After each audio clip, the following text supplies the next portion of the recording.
Bem-vindas a mais um episódio do nosso podcast, O Que Elas Querem, onde eu, Andréia, médica endocrinologista, eu, Keren, médica psiquiatra, estamos aqui para juntas buscarmos novas ferramentas para nos desenvolver como mulheres. Por meio de história de conquistas de mulheres que não têm medo de mudar. E hoje é um dia um pouco diferente, que a gente está abrindo aqui a nossa série, então vai ser um novo formato. A série hoje vai ser, esse mês, aliás, então vai ser o mês todo sobre emagrecimento, corpo e mente. Isso, serão 4 semanas, com 4 episódios diferentes, né? O primeiro é o nosso, né? Meu e da Andréia, que vamos falar sobre emagrecimento, corpo e mente. E logo em seguida vem uma nutróloga, né? A ideia saudável. Uma empreendedora aí na área de doces saudáveis, cirurgia plástica, então a gente vai... Vai ser bem completo. E o que faltar ainda falar, a gente vai ter no final nosso e-book. Isso mesmo, então fiquem ligadas. Para complementar aí as informações. E a gente queria agradecer muito aqui o Power Fox, que é o nosso patrocinador, que é um produto que a gente gosta muito de verdade, é totalmente presente no nosso dia a dia. Eu gosto muito de usar esse, que é o que tem o café. Tem um que não tem café, tem cacau no lugar. E ele dá uma energia rápida, ele não tem açúcar, não tem carboidrato.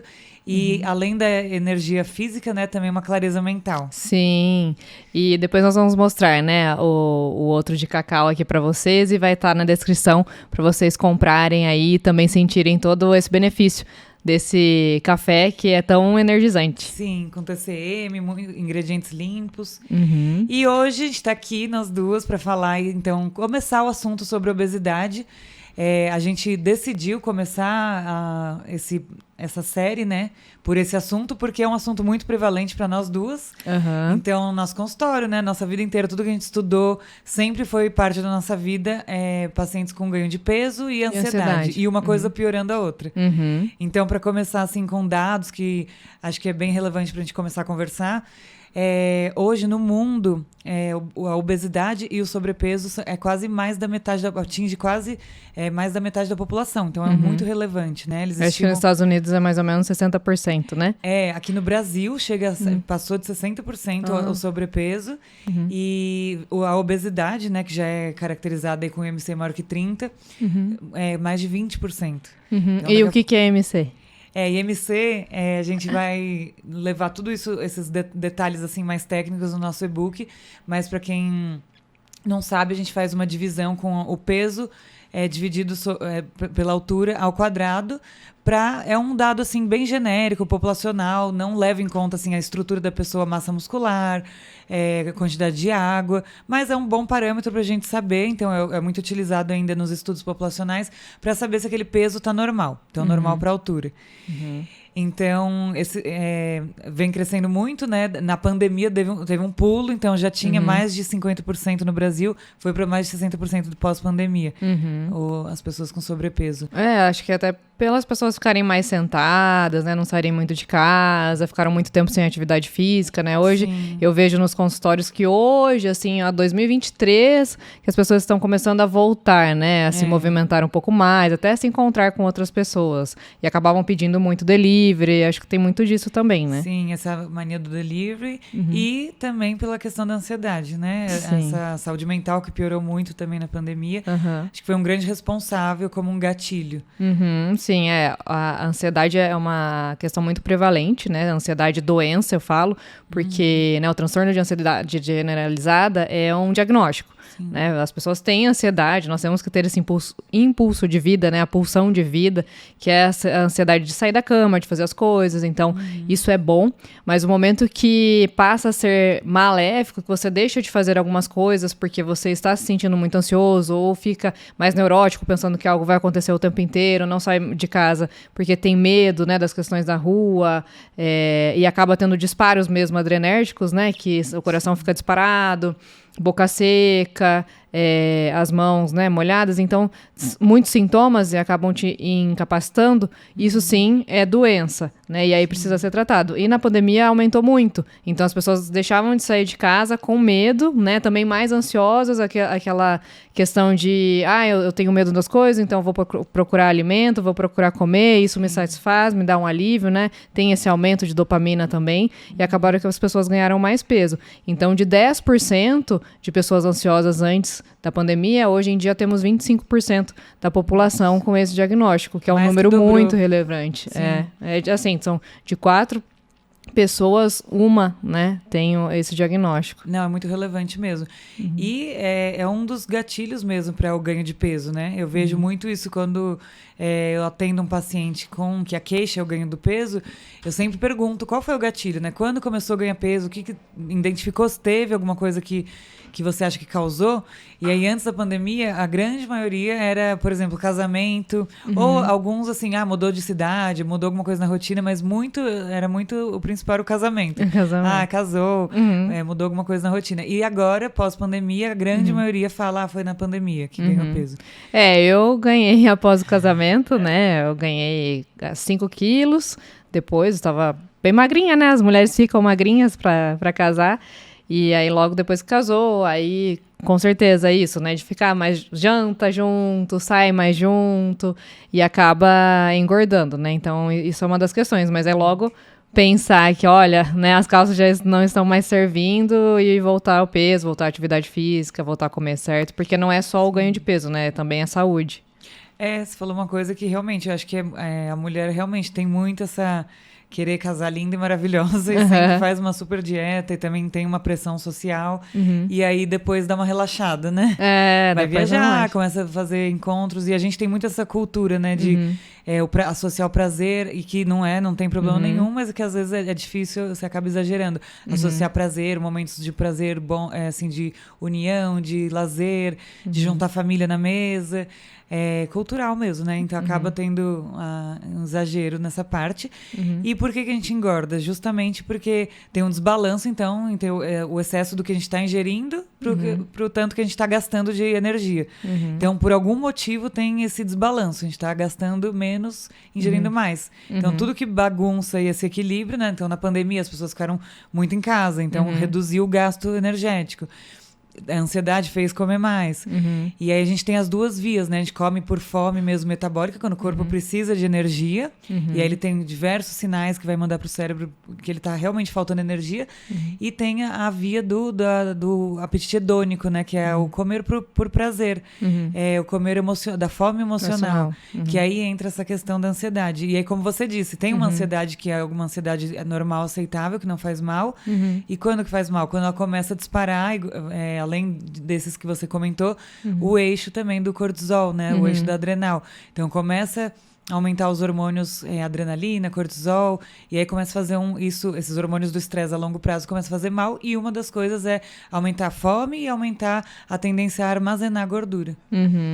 E aí a pessoa come, né, para ter um prazer, né, só que depois fica arrependida, né? E aí vem também outro diagnóstico da psiquiatria e da endócrino, que é a compulsão alimentar. Sim. Que tem muitos pacientes hoje, né, de 1 a 5% da população tem compulsão alimentar. Então, a compulsão alimentar é aquela pessoa que come, né, tem um episódio por semana, né, de compulsão. Então, come exageradamente, né, muita quantidade de comida até realmente passar mal, né? Não sente a saciedade, não sente a Só saciedade. Para porque dói, porque tem um desconforto.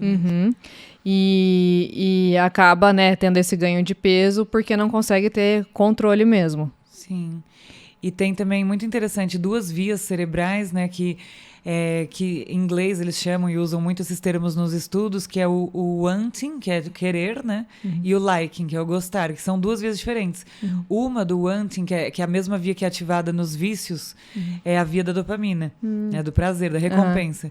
Então tem a gente come também por essa via. E a outra, que é do liking, que é gostar de alguma coisa, é mais uma via associada aos opioides cerebrais. Então a gente também tem, não é só o comer emocional e o metabólico. Dentro do emocional tem outras vias, tem a recompensa, tem a emocional, então às vezes a gente come porque tá triste, ou a gente come porque tá cansado, que é uma recompensa, ou come só por prazer. Às vezes a gente come simplesmente por estímulo visual. Então você vê uma coisa gostosa e já ativa essa via de comer só pelo estímulo visual mesmo. E nós já até falamos, né, num outro episódio aqui, falando sobre tecnologia, né, aquela tecnologia que tem da pessoa coloca um óculos e ela se enxerga comendo, né, e sente o prazer da comida, né, e parece que ela comeu mesmo. Então, acho que depois, mais pra frente, vão vir muitas coisas aí de estudo, até para bloquear, né, esses eixos, que a pessoa consiga se sentir mais aliviada, e aí ter esse prazer na comida, mas que seja suficiente, não para que venha a ter realmente uma compulsão e que acabe passando mal e levando a outros transtornos e outras comorbidades. Você falou isso, então, uma notícia super atual é o óculos que a Apple já lançou, né? Essa semana. Então, eles já lançaram o primeiro óculos de realidade virtual do metaverso. E a Cíntia, né, que veio aqui, contou pra gente que já tem essas experiências que a pessoa realmente sai saciada, né? Com experiências gastronômicas, sente o gosto de verdade, sai com o gosto da comida na boca, sendo só um estímulo na realidade virtual. Então, assim, a Apple já tá lançando aí o primeiro. Eu não acho que é algo tão distante mesmo. E pode ser um tratamento, né? Às vezes, ao invés de você tomar um medicamento, você trabalhar essas vias de outra forma. Porque se nós formos ver, né, o que acontecia antes, né, até depois ficou meio em alta a dieta paleolítica, né, falando muito de como nós éramos antes. Comer com fome e comer coisas da terra, né, são alimentos que existiam naquela época. Então, na verdade, se comia porque estava com fome, né, e então... O que é interessante hoje é que isso mudou, porque o tempo inteiro nós temos alimentos industrializados, né? Então tem a mão, mais fácil, então você come ali às vezes só porque tem, né? Tem a vista e aí, claro, aquela sensação, né, de prazer da comida, né, que é a ativação da dopamina, né, que é um neurotransmissor muito importante, né, que dá aquela sensação de que você aumenta aquela percepção do que é bom, né? E você vai estimulando isso e cada vez você vai comendo mais, né? Porque realmente o alimento, ele é prazeroso, né? Ele tem que ser prazeroso. Cada vez mais, né? Só não precisa ser a todo momento, né? Sem pensar. E as indústrias mesmo, hoje em dia, cada vez mais colocam calorias escondidas, formas daquilo ficar mais apetitoso, né? Desencadear mais ainda esse gatilho pra você querer comer. E aí você acaba exagerando mais fácil, né? Então tem calorias escondidas, é muito mais fácil errar, é mais palatável, é tudo para você acabar viciando, né, entre aspas, para você ativar esse gatilho mesmo. Porque às vezes a gente come só pelo gatilho. Eu falo muito para os pacientes, não deixar à vista. Porque às vezes você um outro estímulo para você comer é o gatilho visual mesmo, o estímulo visual. E então eu até pensei, né, tem essa moda, né, não é uma moda, uma vertente de gente que defende esse comer intuitivo.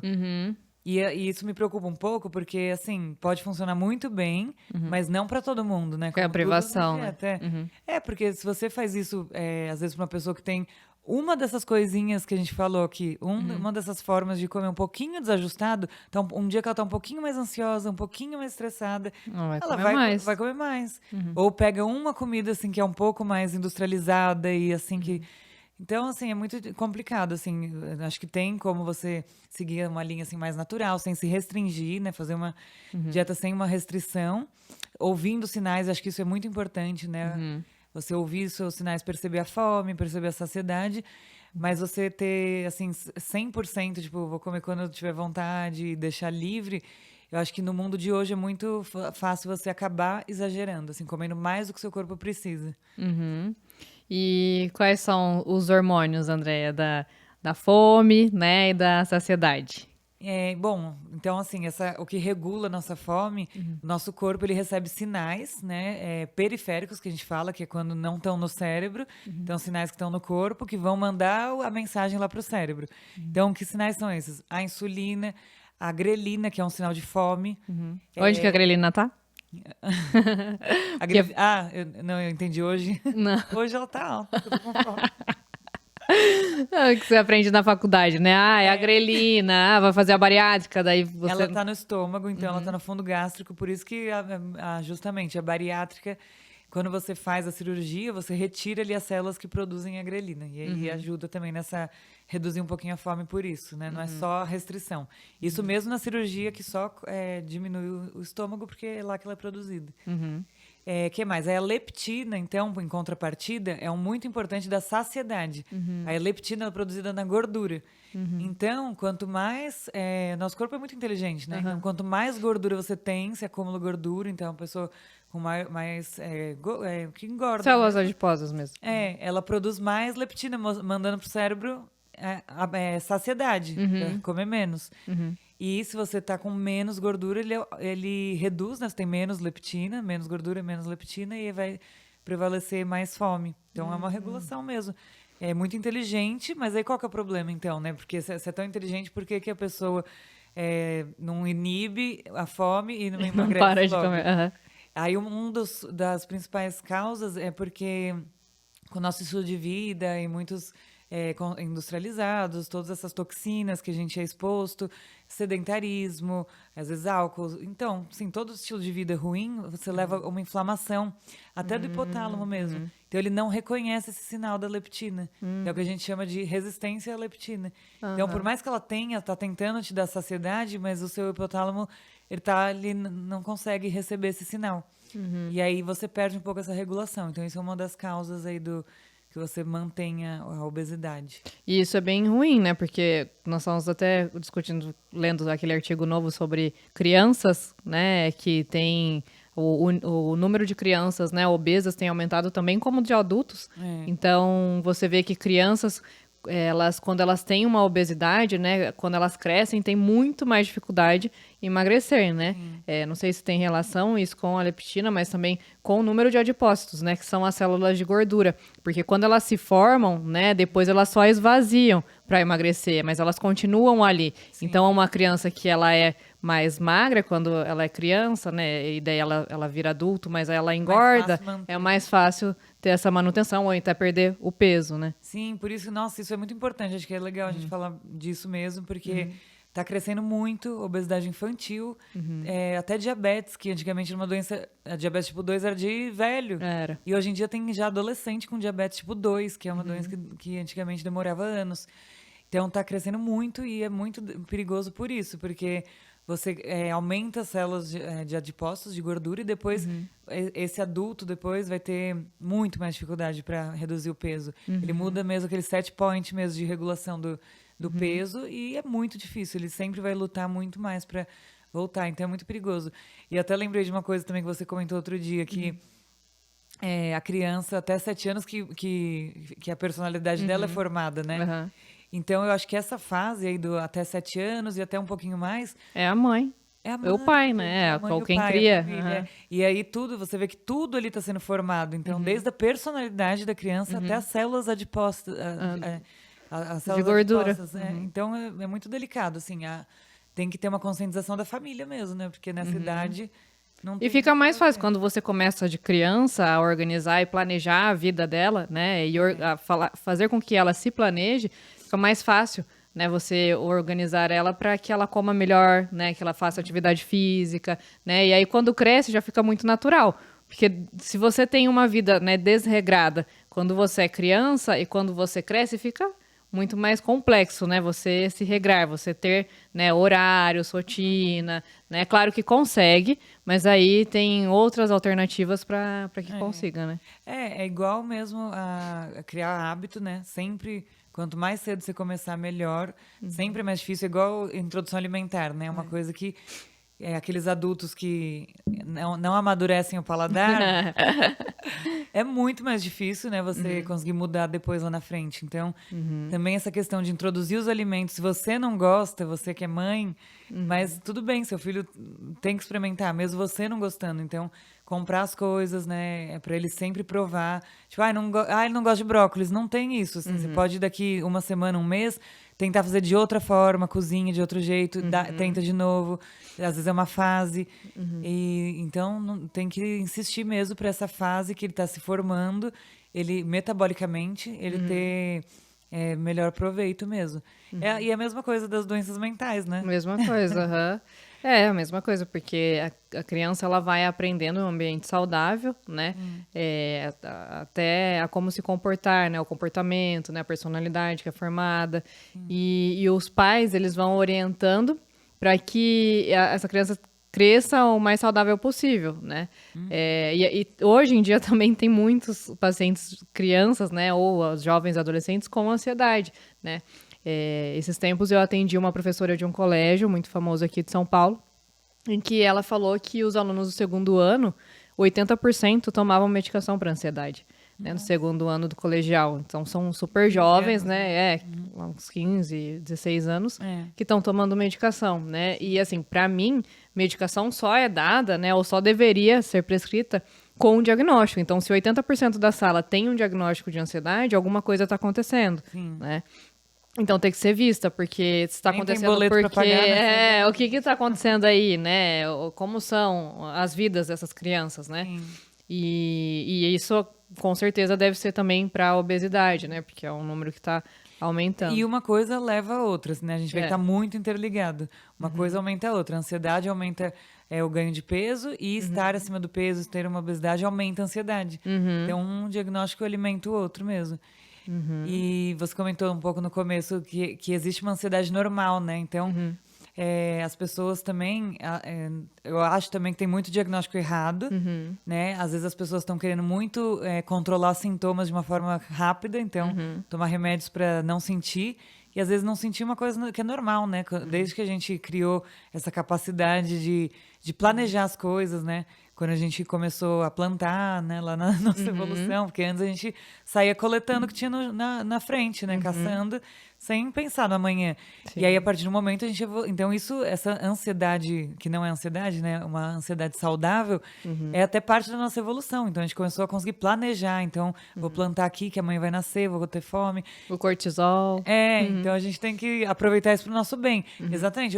Começa a fazer mal a partir do momento que essa ansiedade, esse planejamento começa a te ativar o sistema nervoso simpático de um jeito, um tanto que ativa ali cortisol, ativa a noradrenalina, as catecolaminas, que são esses hormônios adrenérgicos, né, adrenalina, que são hormônios que são anabólicos, então eles são hormônios que tendem a aumentar a glicemia e a estocar gordura, e eles impedem que você queime gordura. Então, aí começa o problema metabólico que vem desse excesso de ansiedade. De ansiedade, e a ansiedade, né, ela tem muitos neurotransmissores que são ativados, né, então dopamina, serotonina, né, o GABA, e esse estresse, né, quando você gera um estresse, você tem um alarme, né, e esse alarme, ele vai fazer com que você procure algo que te dê um alívio, né, e claro que durante a crise, né, desse alarme, né, o batimento cardíaco acelera,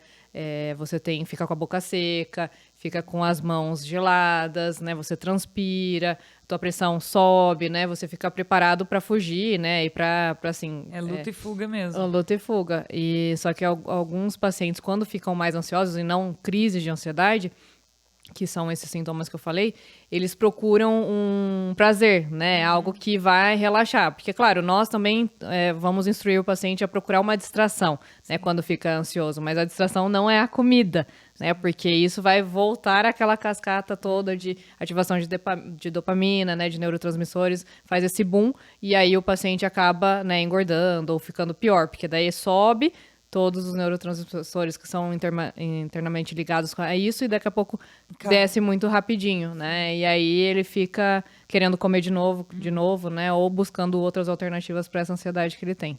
Perfeito. Sempre oscilações no nosso corpo nunca é bom, né? Porque é igual glicemia, assim, se você come uma coisa muito doce, excesso de açúcar, excesso de carboidrato refinado, ele vai entrar... principalmente quem tem uma resistência à insulina, aí vai entrar muito essa glicemia e tá com a insulina mais alta, ele vai baixar de uma vez. E aí as pessoas que têm até sintomas, assim, depois de comer muito doce, que tem aquela hipoglicemia reativa. E com todos os hormônios são assim, né? O ideal é você manter ali dopamina, serotonina, por mais que você tenha alguns pulsos, mas sempre quando você tem um pico muito agudo e, assim, às vezes muito forçado, vai ter a queda, assim, a conta vai chegar, né? Com certeza. E aí, com você como endócrino, né, atendendo os pacientes, assim, vendo que hoje em dia, né, tá mudando o perfil de paciente, as mulheres, elas têm cuidado mais da saúde, elas chegam mais, e quais são os tratamentos? Então, mulher, elas chegam mais, né? Elas têm, classicamente, as mulheres se tratam mais, né? Elas buscam mais tratamento. Mas na minha área, a gente vê muito que as mulheres têm um pouco mais de propensão a ganhar peso e perdem peso mais demorado, assim. É bem, às vezes, elas ficam chateadas, que assim, os homens perdem muito mais rápido. E por quê? Então, porque, né, nossos Que Deus hormônios quis. maravilhosos. Então, assim, a mulher, ela já tem os hormônios anabólicos mais baixos, né, a testosterona principalmente, e uma massa magra mais baixa mesmo, né, uma menor massa magra, então menos massa muscular. Então, por mais que seja uma mulher até com peso normal, aquele metabolismo sempre vai estar abaixo. Então, porque o nosso metabolismo, ele está muito associado à quantidade proporcional que a gente tem de massa magra no corpo. Então, quando às vezes as mulheres chegam e falam, ai, nossa, meu metabolismo está lento, o que eu faço? O único jeito é isso, você aumentar a sua massa magra. Porque aí você vai ter o seu metabolismo basal maior. Então, você vai queimar mais gordura, né, quando você está em repouso mesmo. Não é nem questão da caloria que você queima no treino. É você ter mais massa magra. E isso, às vezes, a pessoa até tem um número ali que tá ok de massa magra, mas proporcionalmente pro corpo dela, pro tamanho, pro peso dela, tá uma proporção baixa. Por isso que a gente vê aquela porcentagem de gordura é muito importante. Então, ela precisa aumentar isso. Então, essa é uma questão, né? A testosterona, a massa muscular. Fatores até relacionados ao ciclo menstrual, que fazem muitas oscilações até de humor nas mulheres. Então, a gente sabe que tem, assim, na TPM também, na menopausa também tem essa questão de buscar mais alimentos doces, né, palatáveis. Tem essas questões. Mas você falou assim, anabólico, acho que é bom explicar assim, o que seriam esses hormônios anabólicos, quais seriam? São hormônios que tendem à construção. Então, eu falei, o principal é a testosterona, né, nesse cenário. São hormônios que, quando a gente fala anabólico, é construir. Então, ao mesmo tempo que ele ajuda a construir mais músculo, mas também a insulina é um hormônio anabólico. O cortisol é um hormônio anabólico. Então, eles também tendem a estocar gordura. Então, tudo que é construir, estocar, guardar. E eles impedem que você queime gordura, né? Então, ao contrário do catabolismo, que é quando você vai queimar mesmo gordura. Eu acho que a gente podia também explicar um pouquinho desses perfis, e porque a gente falou muito de ansiedade, eu acho que tem muita gente que confunde, além de confundir a ansiedade, né, que às vezes é só porque às vezes é só uma preocupação, alguma coisa, a pessoa já acha que tem um transtorno de ansiedade, a compulsão também. Então, como caracterizar realmente se você tem uma compulsão alimentar? Bom, a compulsão alimentar é um diagnóstico, né, que precisa de acompanhamento de psiquiatra, psicólogo, né, endócrino. Sim. Então, uma equipe multi, né, porque é uma doença, então precisa ser vista. Pelo DSM, né, que é o livro, o tratado, né, que fala sobre as doenças e tem os nomes das doenças, nós falamos que esse comportamento de compulsão alimentar, ele só é compulsão quando você tem um episódio, né, de um comer exagerado por semana por pelo menos 3 meses, né?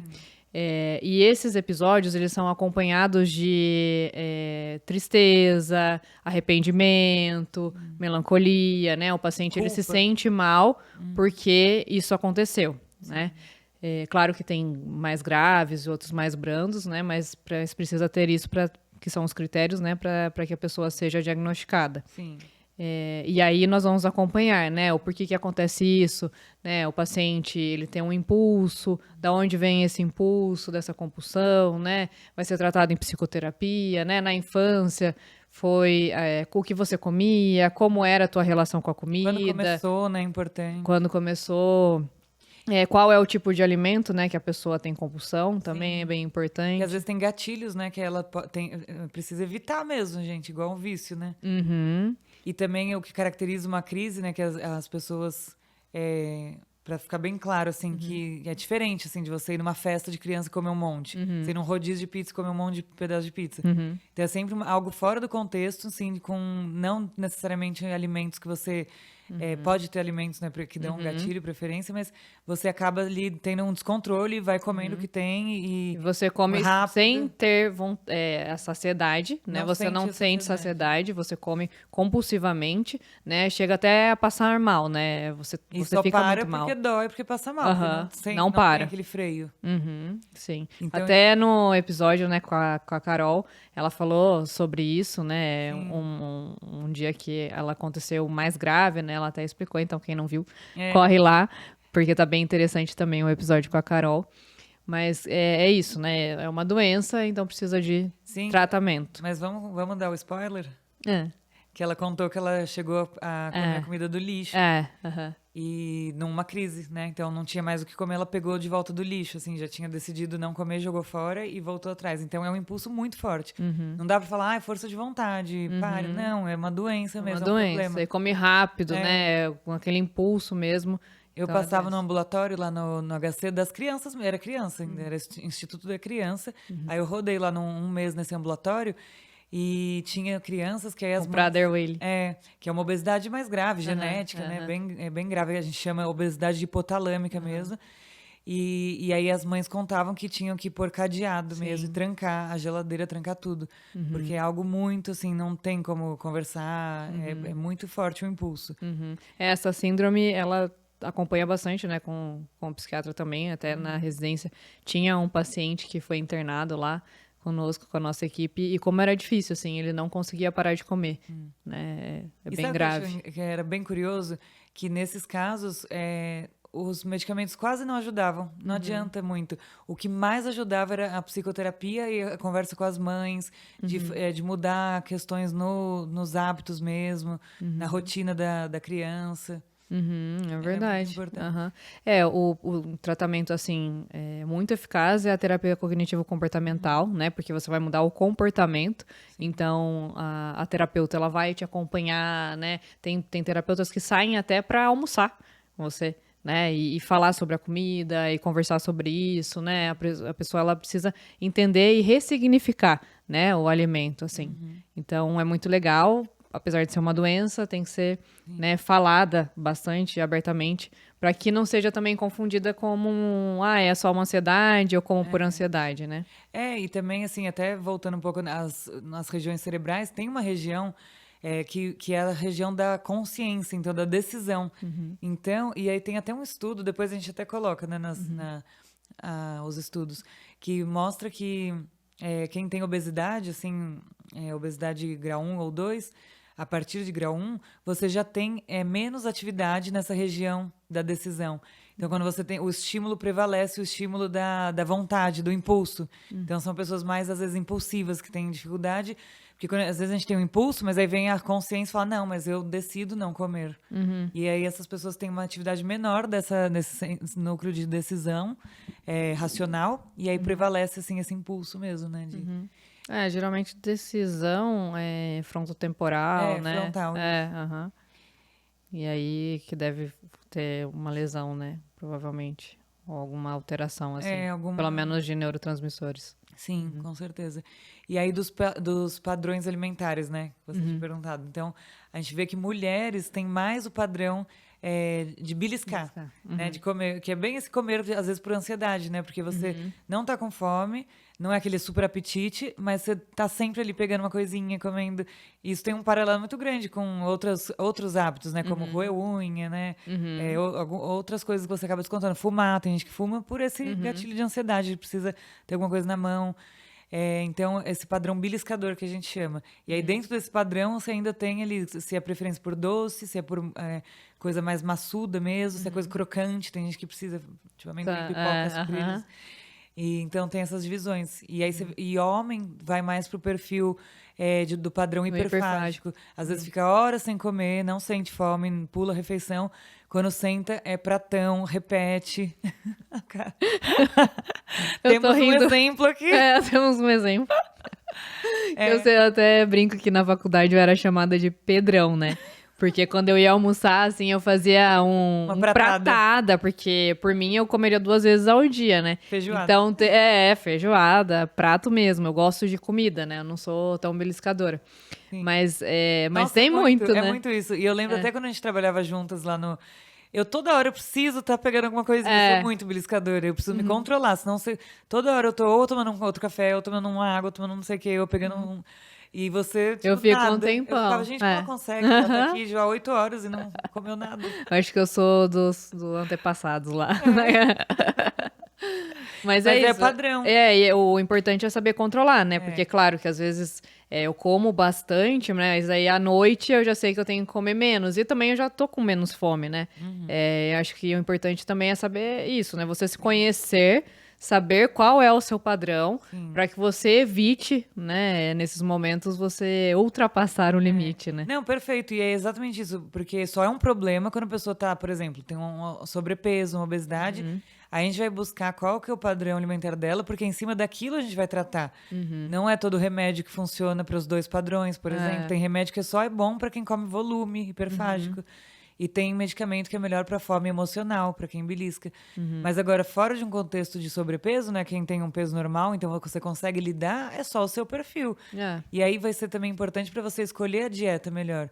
É difícil, por exemplo, você passar uma dieta de jejum intermitente. É um beliscador. Exato. Eu ia falar pra mim, tipo, porque eu prefiro fracionar e ter mais lanchinho. Pra você, vai muito bem. Muito bem. Aí você quebra o jejum ali, come, depois faz uma refeição grande e pronto, entra em jejum de novo. Então é importante reconhecer esses padrões, né? Esses perfis. Assim, entender. E sobre isso também, né? Sei lá o que eu ia falar. Então, ó, faltaram 2 padrões. Tem um padrão que é o padrão alimentar caótico, que a gente chama, que é quando a gente não consegue identificar, é tão bagunçado que a gente não consegue identificar. A pessoa às vezes belisca, às vezes ela belisca mais doce à noite, mas ela faz um pratão e repete muito, tem muito apetite. Então tem vários padrões e não tem. Às vezes sempre 1 ou 2 prevalecem, mas a gente chama de padrão caótico. E a gente sempre vai tratar pelo que prevalece, né? Tenta identificar o que tá mais assim causando problema. E tem um outro que chama padrão sofisticado. É o mais recente. Eu queria ser Mas você é um pouco. Porque é gente que, assim, você rebusca muito, então faz pratos, fit, não sei o quê. Sabe essas saladas super saudáveis? São alimentos saudáveis, refinados. Maioria saudável, só que você peca na quantidade, nas calorias. Então você vê hoje em dia saladas com super azeite, queijos e castanhas. Então às vezes você acha que tá arrasando. E você tem esse padrão muito... ganhou esse nome, sofisticado, que às vezes você peca no excesso de calorias. E é um grande problema até nos deliveries atuais. Né? Você acha que tá super porque é uma saudável. delícia, né? Tem salada melhor do que as que você vai no restaurante ou que você pede? Não de tem, né? repente Não uma é delícia nossa, comer uma salada. delícia. Que coisa. E é isso, né? Queijos, molhos, e é maravilhoso. E às vezes é uma bomba calórica. É muito perigoso isso do delivery. Então é bom ficar atento. Acho que prestar atenção no que come, né? O mais importante, assim, é o que você come, né? Claro que a quantidade, você acabou de falar, né? Que é muito importante para você vai perder peso ou ganhar peso, mas o que você come também escolher, né? Alimentos mais crus, né? Que você faz em casa, que você consegue saber se colocou mais óleo, se não colocou, né? Se tem outras coisas que vão, né, ganhar o peso, mas só para deixar palatável e que não vão ser legais se você comer. Caloria escondida mesmo. Então acho que é também entender qual é o teu tipo, né? O teu perfil. E também o que você gosta de comer e como que dá pra comer. Dá pra encaixar com aquilo que você gosta. E também tem a síndrome do comedor noturno, né? Que caracteriza justamente o paciente que, às vezes, eles acordam pra comer ou mais da metade do que ele come no dia é no período da noite, né? Então, alguns até acordam pra comer. Então, a maior parte do volume de tudo que ele come tá no período da noite. Geralmente, de manhã tem uma anorexia mesmo, não tem fome. E é outro perfil que também pode levar a ganho do peso. E tem muitos que têm esse perfil por uso de medicações, né? Medicações para indução de sono, ou então para manutenção de sono. Come dormindo. Tem muitos relatos, né? Sobre o Zolpidem, que é um indutor de sono, então ele tem uma durabilidade aí no sangue de até 4 horas, então a pessoa ou acorda durante essas 4 horas e come e não percebe, ou acorda depois das 4 horas, eu tô com fome, né, e acaba comendo muito durante a noite, né, e outras medicações também, como quetiapina, mirtazapina, que também podem aumentar o apetite, né, mesmo eles ajudam a dormir, mas acabam aumentando esse apetite, pode ser também mais à noite. Não, e fica um alerta, porque, gente, é impressionante, tem perfis e você vê memes, né? Então tá tendo muito meme, tipo, de achando engraçado. Tipo, eu vi outro dia, já, tipo, não é o primeiro que eu vejo, de, ai, nossa, olha aqui, haha, comi tal coisa, Tem nem um perfil lembro. no Tem Instagram um perfil, falando sobre isso. verdade. Verdade, um perfil. Então, assim, não é engraçado, gente. É um É, problema. é um Um problema. medicamento que você faz coisas que você não lembra, um hipnótico. Sim. Causa dependência química mesmo, de pessoas se Grave, internarem por causa disso. E as pessoas estão convulsões. brincando, fazendo graça. Fazendo Tem um graça. limite, né? A gente faz meme de tudo mesmo, brasileiro não é assim. Mas acho que tem um limite, então fica o nosso alerta. Ainda mais, principalmente, já querem que trabalhe diretamente com isso. Assim. Tem E que eu tomar cuidado. vejo o prejuízo, né, sobre isso, assim. E não é só Não é na só ganho de alimentação, né, mas tem É, muitos outros, assim, é até internação gastos, mesmo, gente. pessoas internando por causa disso, então tem que ficar o alerta. Mas falando sobre medicações também, tem muitas medicações que podem, né, aumentar o apetite ou que também podem causar um edema, né, um inchaço, a pessoa reter mais líquido e acabar, né, aumentando o peso na balança, né, até porque o peso da balança não é só o peso da balança que diz que é o tanto de gordura. Mas quando aumenta esse peso, o paciente já se sente desconfortável. Então, eu tenho essa questão com peso, eu tenho dificuldade para emagrecer. Sempre que for, né, um psiquiatra ou qualquer médico, relatar isso. Olha, não gostaria de uma medicação que pode, né, ter ganho de peso, tudo. Porque tem muitas que alteram mesmo. E às vezes tem outras opções, né? Às vezes tem que usar, mas às vezes tem alguma opção que pode trocar. Então, sempre tá conversando mesmo isso com o médico. E também tem muito medicamento que, não engorda para a maioria. Mas às vezes para aquela pessoa, né? Vai muito de cada um. Então, tem que avaliar mesmo. E as medicações que perdem peso? Essas estão bem em alta, né? Então, foi o que eu falei. A gente vai realmente individualizar. Não é porque uma medicação está super na moda, tipo, por exemplo, o Ozempic mesmo. Ele pode ir muito bem para alguns perfis, assim, principalmente o hiperfágico, ele vai reduzir o volume que você come. Ele também age. O Ozempic, assim, ele realmente... não só o Ozempic, né? Falando dos inibidores de GLP-1, que são essa classe, né, que começou com Victoza, Saxenda. Que começaram pela diabetes, né? Não era? Começou para diabetes, mas viram que tem esse efeito. Por quê? O GLP-1 é uma daquelas substâncias que eu falei que leva o sinal de saciedade para o cérebro. Então, eles sintetizaram esse GLP-1. Ele também tem essa melhora da glicemia, né? Se ela está alta, aumenta a insulina para controlar, então por isso que ele começou para o diabetes. Mas aí viram que tem esse efeito cerebral mesmo de saciedade, também retarda o esvaziamento gástrico, então diminui a velocidade da digestão, então você fica mais tempo para digerir aquela comida, isso também já diminui o tempo que você vai demorar mais para sentir fome de novo, né? O tempo de saciedade. Ele tem substituído aquele balão gástrico, né? É como se fosse exatamente o efeito do balão.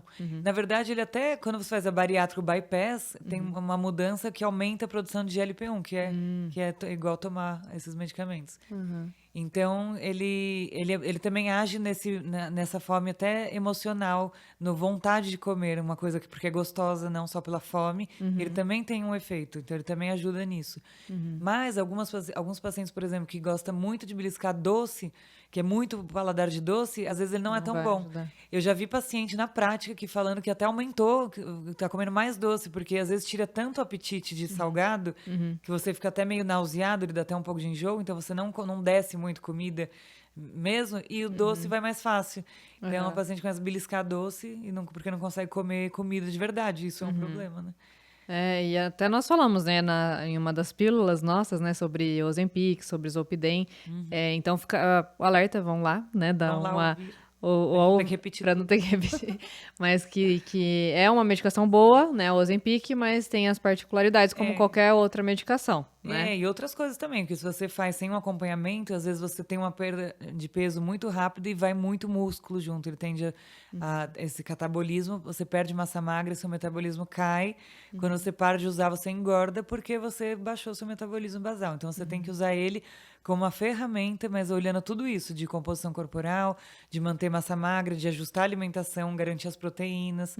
Então, se você faz sem acompanhamento, tem muita gente que toma, assim, e se acomoda, come menos, acaba emagrecendo, porque você tá comendo pouco, mas não tá vendo a quantidade de proteínas, os macronutrientes, não tá fazendo exercício. E aí você fica ali acomodado, mas aí você não vai conseguir parar nunca, que você vai engordar de novo, porque você fez realmente da forma errada. E na parte, né, da compulsão alimentar, nós usamos também outras medicações, né? Que seria a bupropiona, né? Que nós já usamos para depressões mais anedônicas, que nós falamos, são depressões que têm menos energia, menos vontade.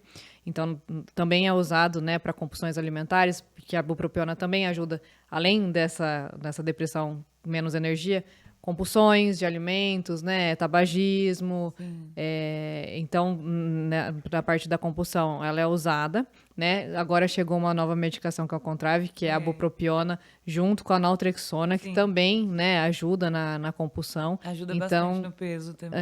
Nós trabalhamos muito juntas, né, Andréia? Porque, assim, as medicações que eu uso, né, a Andréia também usa, e que são, se bem indicadas, elas funcionam bem, assim.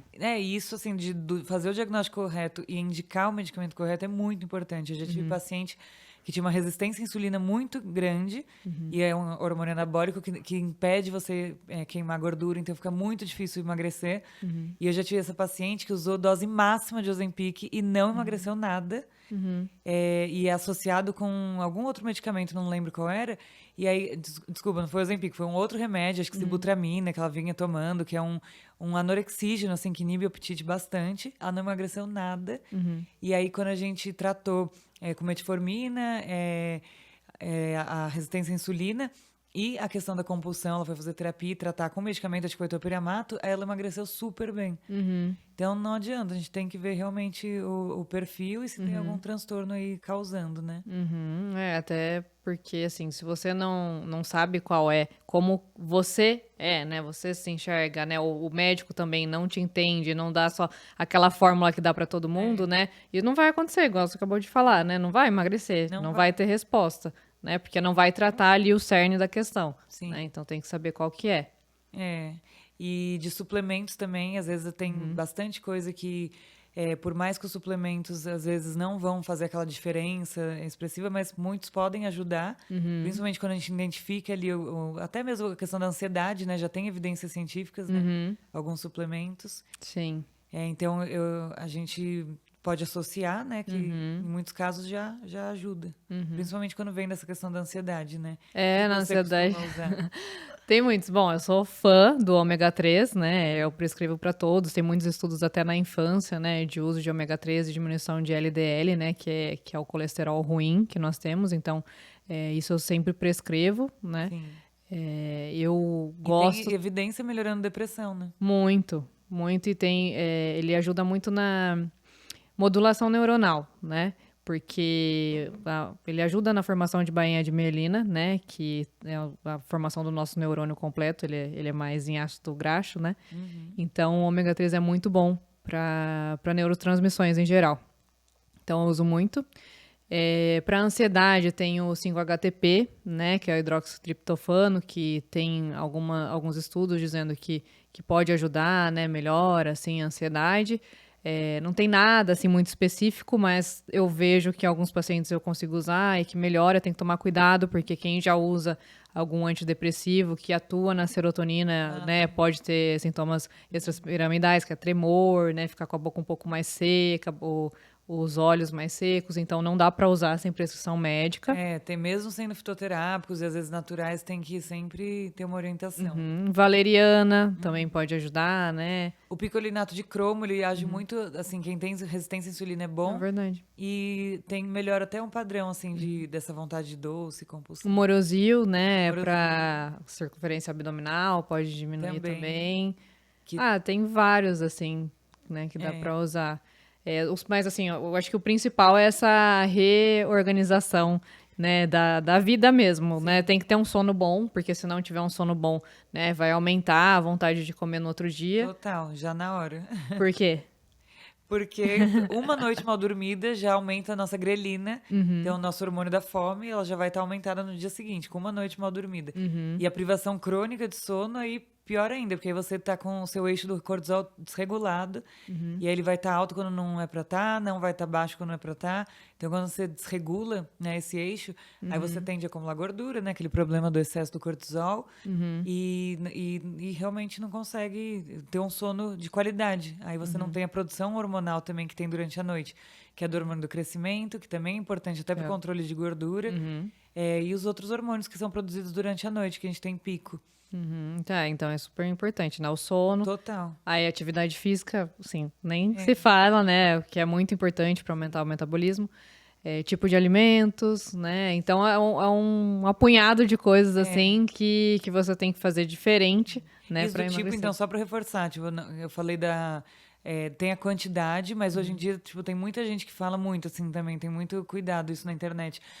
Tem que ter déficit calórico, é isso que emagrece, é isso que emagrece. Mas também não é só isso, assim, cada alimento no nosso corpo tem uma resposta metabólica totalmente diferente. Então, de saciedade, de vias que são ativadas, então faz muita diferença a qualidade também, né? Até porque se você come aquelas calorias vazias que não nutrem seu corpo, seu cérebro vai estar lhe pedindo os nutrientes, você fica com mais fome, pedindo mais comida. Então, você tem que dar os nutrientes que seu corpo precisa, né? Isso tem que ser ajustado. Então, sempre acho que a primeira coisa, assim, para quem tem uma ansiedade, está ganhando peso, a nutricionista é essencial. Porque ela vai calcular a sua necessidade dos macronutrientes. Que não adianta isso ser muito. Isso pode chegar algum momento que você já tenha isso mais intuitivo, com assim, conhecimento maior, você já está acostumado a comer mais ou menos sempre a mesma coisa. Mas acho que se você está com excesso de peso, é porque tem alguma coisa que você tem que regular. E então, a nutricionista, para calcular as suas necessidades, é essencial. E uma nutricionista que entenda um pouco se é um paciente ansioso, mesmo com transtorno de ansiedade, né? Alguém que entenda sobre isso, né? Isso também vai ser mais... Você vai ter um resultado melhor. Porque ela vai saber quais são os alimentos, por exemplo, ricos em triptofano, né? Quais são os alimentos que podem ajudar a ter essa saciedade, né? Você que gosta de doce, né? Por que procura doce? Então, ela faz essa troca e você se sente mais apto, assim, a conseguir continuar a dieta. Não, e até assim, se você tem uma ansiedade, uma tendência, já teve compulsão, episódios, ela não vai te dar uma restrição que vai te piorar a sua ansiedade. Então, ela realmente vai colocar ali, então, você tem vontade de um doce todo dia, então você vai comer um chocolatinho ali, tenta 60%, depois a gente tenta 70%. Então, ela vai encaixar na sua rotina. Todo dia você vai comer um doce. Se você saber que você pode comer aquele doce todos os dias, vai ter dias que você nem vai querer comer, mas quando você se restringe, então você não pode, você fala que não pode comer, para algumas pessoas, né? Não são para todas. Tem pessoas que vão muito bem tirando, não ativa o gatilho, acha ótimo, fica sem, prefere do que tentar se controlar. E tem gente que não, que vai precisar, só de você saber que você não pode, vai te dar mais vontade. Então, tem que conversar mesmo isso. E quando que nós indicamos a bariátrica? Isso é um mundo à parte de assunto, mas que tem que ser falado mesmo. Então, hoje em dia, isso vem até mudando, né? Cada vez um peso mais baixo já indica bariátrica. Porque eu lembro que na faculdade, quando eu aprendi isso, assim, tava no começo, né? E aí tinha que ter um MC, né, maior, tinha que ter realmente uma obesidade, né? Comorbidades. Então, era super difícil até pro convênio aprovar. Eu acho que hoje isso mudou um pouquinho. Mudou bastante, porque... Assim, por um lado, porque a obesidade está crescendo muito, muito prevalente, e as doenças estão crescendo também, então...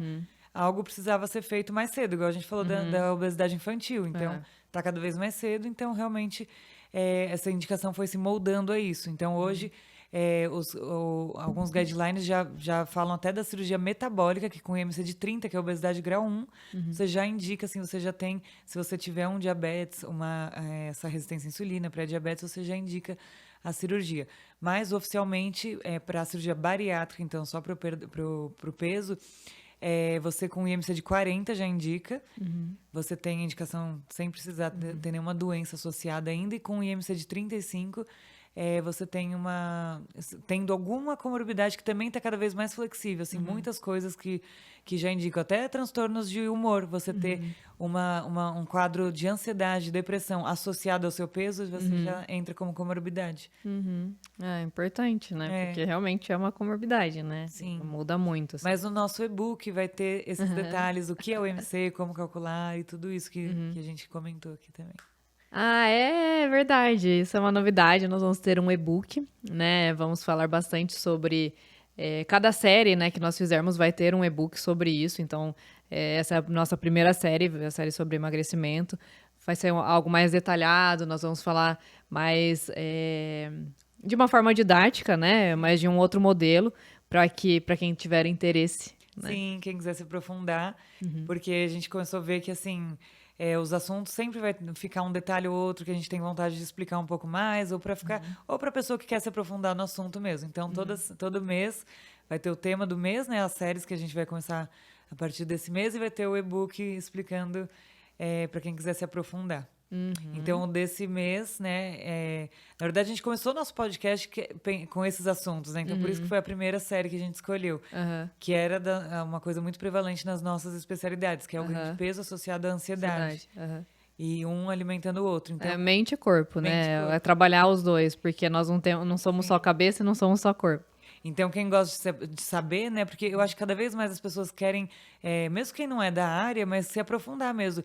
Quem está com excesso de peso, por exemplo, é importante para o seu tratamento você entender por que você engorda, qual parte do cérebro é ativada, quais hormônios estão ativados, que hormônio que está faltando. Então, tudo isso vai estar lá. O que você pode comer, o que você não deve comer, né? Quais são os alimentos que ativam ou não, né? O teu cérebro, quais são os seus gatilhos. Isso é bem legal. É isso. Muito obrigada para quem nos escutou até aqui. Nos siga, compartilhe. Nós estamos aqui no YouTube, no Spotify, né, no Instagram. Sim, sigam, encaminhem esse episódio também aí para alguém que você conhece que tem interesse nesses assuntos. E qualquer dúvida, né, nos mande lá no direct. Pode mandar no direct.